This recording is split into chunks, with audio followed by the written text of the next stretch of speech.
Hey everyone, and welcome to a different kind of video today. We'll be discussing the four drivers, new kind of drivers for the season coming to Baku. Now, two of these guys have raced before in F2 last weekend at Monza, but I think let's just cover them in one video and talk about how well they're doing, why they're coming in, and just a debrief basically. And first off is Niels Kulin. Everyone knows this guy's a paid driver. His father, Niels Kulin, he's a pretty multi-millionaire, maybe even a billionaire maybe. He used to be the CEO of Booking.com. Now he's got his own company, which is kind of like an energy conglomerate in the Netherlands. So we can see by his racing history, he's got 0 points in any of his previous series in single seaters. So he's obviously a paid driver, but fair enough. AX has done way better than I thought they would this year. So I think they're going to be okay getting some money in to kind of improve next season, and they'll probably boot out Niels next year. And the next up is Oliver Goethe. Now this guy came 7th in F3, but he sat out of Monza because he knew his season was over. He wasn't really going to win the championship. He came 8th in 2023, so he was like, I don't want position better, let's just move on out of the series and go to F2 and get a bit of experience. And we've seen some of the other guys that have done well this year, like Franco Colapinto, who Oliver Goethe is replacing, and also Paul Aaron, do the last round in Abu Dhabi last year. So it shows that if you do well in F3 and then you get a chance for end of season F2 stint, like we see with Oliver Goethe and some of these other guys coming up, it might do you well in the season coming up. So Paul Aaron had a great start to the season this year, and that could be due to him getting a few races settled into his team at the end of last year.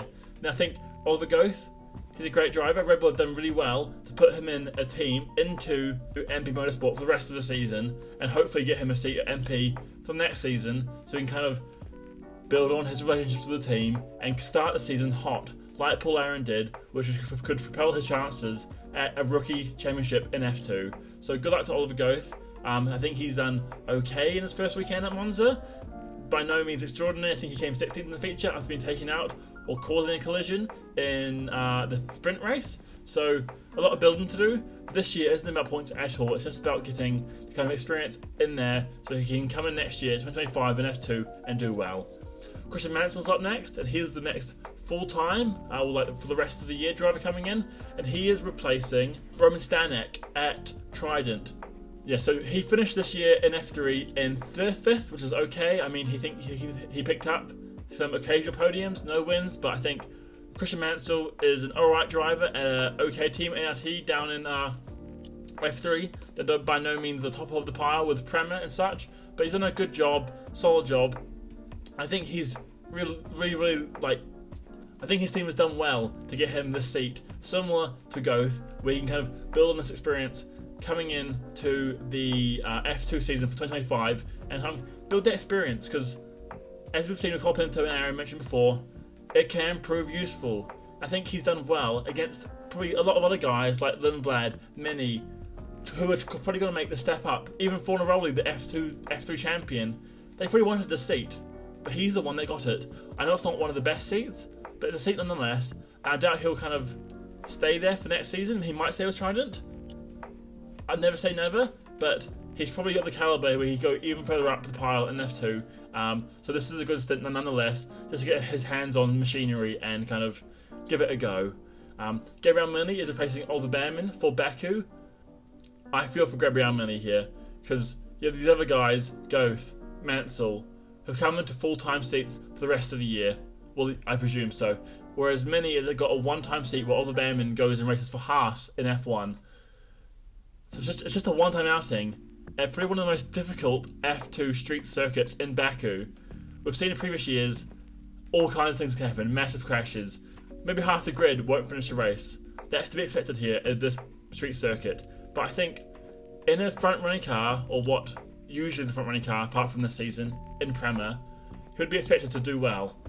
Especially being such an experienced F3 driver, being close to the title 2 years in a row and coming second last year. So I think, all in all, he's done well to get a seat for a race in F2 just to get some sort of experience, but it's by no means the best place to come to kind of learn how to drive one of these fast cars. he'll be unlucky to miss out on that Trident seat. Maybe it's what he wanted, to have a bit of a break before he goes into F2 again. We've seen with like Bortoletto that you don't have to have a fast start by any means to do well in the F2 season if you're a rookie. So maybe he's thinking along the same lines. I'm not sure.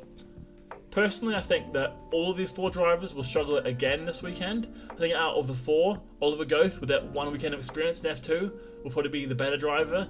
And then maybe Mini, because he's probably the best driver out of all 4 of them in terms of pure racecraft. Then obviously Christian Mansell, I think, will do a little bit better than Niels Kulin, but he's going to come last again, same as what we saw in Monza for F2.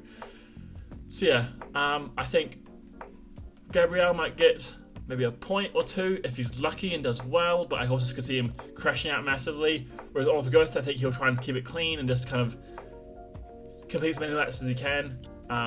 Yeah, that's what I think. I think it's just kind of interesting to see how this is kind of, as soon as F3 finishes, then move straight into F2. Last year we saw only the last round of the championship have an F3 driver racing it with Paul Aaron and Franco Colapinto. So it's nice to see some kind of mid-season movement, and maybe it'll happen more often in the future. Thank you for watching. Peace.